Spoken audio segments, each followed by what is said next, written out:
Hello viewers, welcome to our channel. నేను మీ చరణ్ పరిమి. ఆడుదాం ఆంధ్రాలో scam. ఆడుదాం ఆంధ్ర అని గత ప్రభుత్వం చేసిన ఒక ప్రతిష్టాత్మకమైన క్రీడా ఏదైతే ఉత్సవం ఉందో ఆ ఉత్సవం అంటే ఇక స్పోర్ట్స్ గ్రామ స్థాయి నుంచి జిల్లా స్థాయి రాష్ట్ర స్థాయిలో జరగాలని చెప్పేసి స్పోర్ట్స్కి తీసుకున్న ఒక ఇనిషియేటివ్లో అందరూ కూడా స్పోర్ట్స్ ఆడారు. సో ఈ ఆడిన స్పోర్ట్స్కి సంబంధించి ఒక పెద్ద స్కామ్ జరిగిందని చెప్పి ఇప్పుడు ప్రభుత్వం ఆరోపిస్తుంది. సో ఈ ప్రభుత్వం ఏమంటుంది, అసలు ఈ స్కామ్ ఏంటి, ఇందులో ఎవరు బుక్ అయ్యారనేది చూస్తే ఆర్కే రోజా గారు బుక్ అయ్యారు.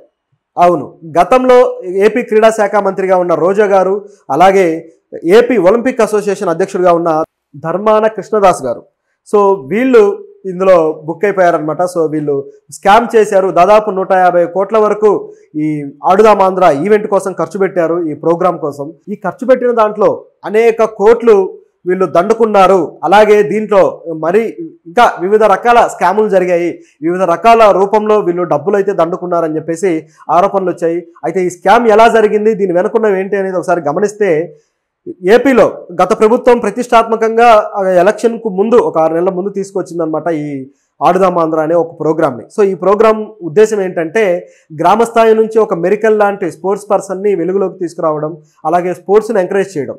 నిజానికైతే ఇప్పుడు మనకు ఒలింపిక్స్లో చూస్తే ఒలింపిక్స్కి ఇండియా నుంచి దాదాపు 170 మంది దాకా వెళితే మెడల్స్ తెచ్చింది గట్టిగా 7-8. సో ఇందులో కూడా ఒక్క రజతమే ఉంది, తర్వాత ఇక స్వర్ణం అయితే అసలు లేదు.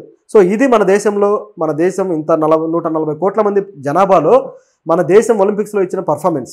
అదే చైనా కానీ లేకపోతే అమెరికా కానీ చూసుకుంటే ఒలింపిక్స్లో 2 దేశాలు 40 గోల్డ్ మెడల్స్ కొట్టాయి. ఒక్కో దేశం 40 గోల్డ్ మెడల్స్ కొట్టాయి. తర్వాత ఇక రజతాలకైతే లెక్కే లేదు, కాంస్యాలకైతే అసలు ఇంకా అదుపు లేదు. సో టాప్ లెవెల్లో మళ్ళీ యూఎస్ఏ నిలబడింది, తర్వాత సెకండ్ ప్లేస్లో చైనా నిలబడింది. మన ఇండియా అయితే 62వ ప్లేస్లోకి వెళ్ళిపోయింది. సో ఇంత దారుణమైన పొజిషన్కి మనం ఉన్నాము అంటే స్పోర్ట్స్లో ఎంత వెనుకబడి ఉన్నాము అనే దానికి ఇది ఒక ఎగ్జాంపుల్. ఇది చూసిన తర్వాత చాలామంది మన భారతీయులు కూడా కామెంట్లు చేసుకుంటూ వచ్చారు, మన పిల్లల్ని స్పోర్ట్స్ ఆడడానికి గ్రౌండ్కి కూడా పంపించము, అసలు గ్రౌండే లేని ఒక ప్రైవేటు స్కూళ్ళు ఏదో జైలు లాగా ఉండే స్కూళ్ళలో చేర్పించి వాళ్ళని చదువు అని ఇబ్బందులు పెడుతుంటామని చెప్పేసి చాలా వాదన కూడా జరిగింది సోషల్ మీడియాలో కావచ్చు, ఛానల్స్లో కావచ్చు. సో ఇదంతా వాస్తవమే. అయితే మరి దీనికి ఒక విరుగుడుగానో అంటే ఇది ఒక మంచి సొల్యూషన్ లాగానో ఒక ప్రతిపాదన అయితే గత ప్రభుత్వం చేసింది. నిజానికి ఈ ఆలోచన చాలా మంచిది. ఆడుదాం ఆంధ్ర అనే ప్రోగ్రాం చాలా మంచిది.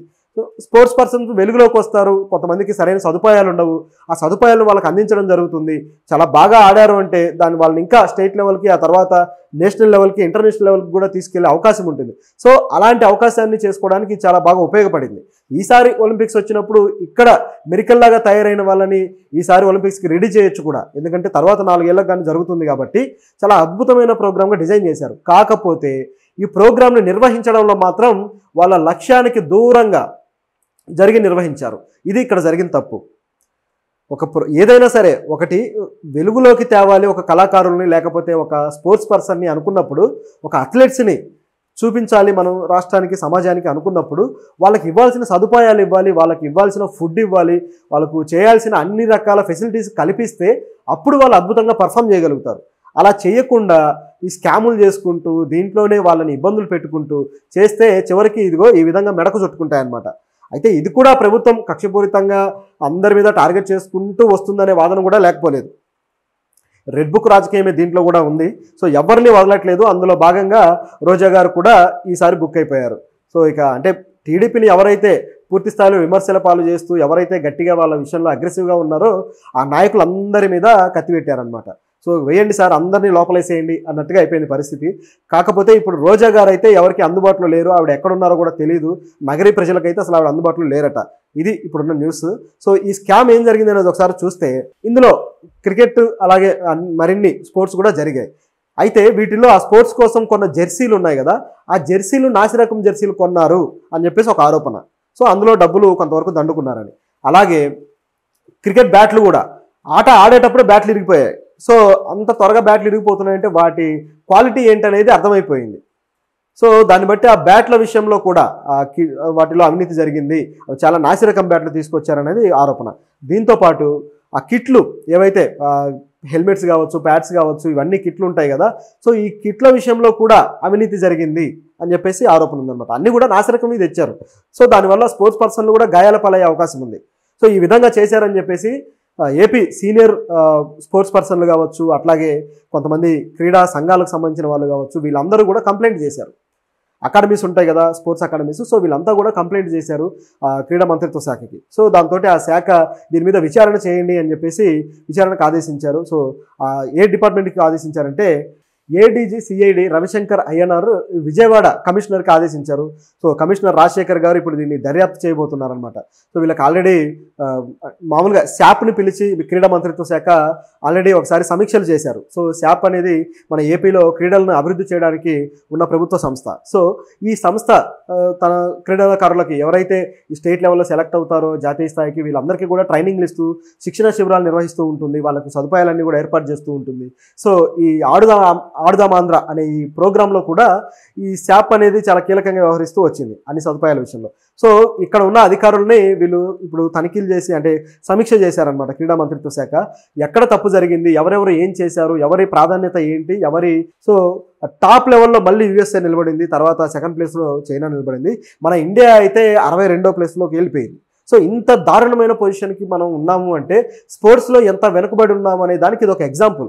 ఇది చూసిన తర్వాత చాలామంది మన భారతీయులు కూడా కామెంట్లు చేసుకుంటూ వచ్చారు, మన పిల్లల్ని స్పోర్ట్స్ ఆడడానికి గ్రౌండ్కి కూడా పంపించము, అసలు గ్రౌండే లేని ఒక ప్రైవేటు స్కూళ్ళు ఏదో జైలు లాగా ఉండే స్కూళ్ళలో చేర్పించి వాళ్ళని చదువు అని ఇబ్బందులు పెడుతుంటాం అని చెప్పేసి చాలా వాదన కూడా జరిగింది సోషల్ మీడియాలో కావచ్చు, ఛానల్స్లో కావచ్చు.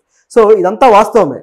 అయితే మరి దీనికి ఒక విరుగుడుగానో అంటే ఇది ఒక మంచి సొల్యూషన్ లాగానో ఒక ప్రతిపాదన అయితే గత ప్రభుత్వం చేసింది. వర్క్ ఏంటి ఇందులో అని చెప్పేసి మొత్తం కూడా వీళ్ళు కూపిలాగే ప్రయత్నం చేశారు. సో ఇందులో కీలకంగా రోజా గారి పేరు అయితే బాగా వినపడింది. సో రోజా గారి మీద ఉన్న మరో ఆరోపణ ఏంటంటే ఆవిడ ఈ క్రీడలకు సంబంధించి ఆవిడ మంత్రిత్వ శాఖ ద్వారా ఇచ్చిన జాబుల్లో కూడా వాళ్ళ నుంచి డబ్బులు తీసుకొని ఆ విధంగా జాబులు ఇచ్చారు ఆ క్రీడల శాఖలో అని చెప్పేసి ఆవిడ మీద ఆరోపణ ఉంది. సో ఇది కూడా దీంట్లో ఇంక్లూడ్ అయిపోయిందనమాట ఈ కేసులో. సో ఇది చాలా పెద్ద కేసుగా పరిణమించింది. రోజా గారికి అయితే ఇక పర్సనల్గా ఆవిడ మెడకు చుట్టుకున్నట్టే అయింది. సో అందువల్లే ఆవిడ కొద్ది రోజులుగా కనిపించట్లేదు అనేది వార్త. ఎందుకంటే ఎవరైతే ఈ దూషించారో వాళ్ళందరి మీద 1 by 1 కేసులు పెడుతూ వస్తున్నారు కదా, కొడాలి నాని, వల్లభనేని వంశీ కావచ్చు, తర్వాత మొన్న విజయవాడలో ఈ కేసు కావచ్చు. సో ప్రతిదీ కూడా అన్ని నాయకుల మీద చుట్టుకుంటున్నాయి కాబట్టి తాను చేసిన స్కామ్ ఏదో తనకు కూడా తెలుసు కాబట్టి ఆవిడకి ఈ రోజో రేపో అది చుట్టుకుంటుందని గ్రహించి ఇక్కడ నుంచి జంప్ అయినట్టుగా వార్తలు వస్తున్నాయి. మరి ఆవిడ ఎక్కడికి వెళ్ళారు ఏంటనేది తెలియదు. సో ఆవిడ్ని పట్టుకోవడానికైతే ఇప్పుడు పోలీసులు రంగం సిద్ధం చేసుకున్నారు. అయితే దీని మీద వైసీపీ నాయకులు అయితే గట్టిగానే విమర్శలు చేస్తున్నారు. ఇది పూర్తిగా కక్షపూరితంగా చేస్తున్న కుట్ర, కేవలం రెడ్ బుక్ రాజకీయమే నడుస్తుంది అని చెప్పేసి. అయితే దీని మీద లోకేష్ కూడా మరొక వివరణ ఇచ్చే ప్రయత్నం అయితే చేశాడు. ఆయన ఏమన్నాడంటే రెడ్ బుక్ రాజకీయం అంటే కక్షపూరితంగా చేయడం కాదు, చట్టాల ద్వారానే శిక్షలు ఉంటాయి, చట్టాన్ని అనుసరించే శిక్షలు పడతాయి, ఇదే రెడ్ బుక్ రాజకీయం అని చెప్పేసి ఆయన మళ్ళీ ఒక కొత్త డెఫినేషన్ ఇచ్చాడు. గతంలో రెడ్ బుక్ పట్టుకొని చూపించినప్పుడు ఆయన ఇచ్చిన డెఫినేషన్ వేరు, ఇప్పుడు ఇచ్చిన డెఫినేషన్ వేరు అనమాట. సో అయితే ఆయన ఎన్ని చెప్పినా సరే ఆయన హిట్ లిస్ట్లో అయితే ఇక చాలామంది ఉన్నారు. ఈ హిట్ లిస్ట్లో ఉన్న ఎవరిని కూడా వదిలే ప్రసక్తి అయితే వాళ్ళు కనపడటం లేదు.